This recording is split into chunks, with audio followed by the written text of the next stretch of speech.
Yo, what's going on, guys? It's your boy Skyz here, and today we're going to be doing another video. So the video is going to be about how to get Knockback 1000 on a stick.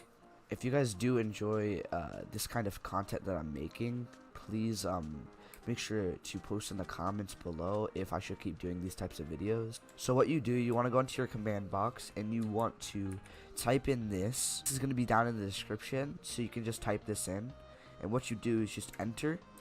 And look, you got a Knockback enchantment level 1000 stick.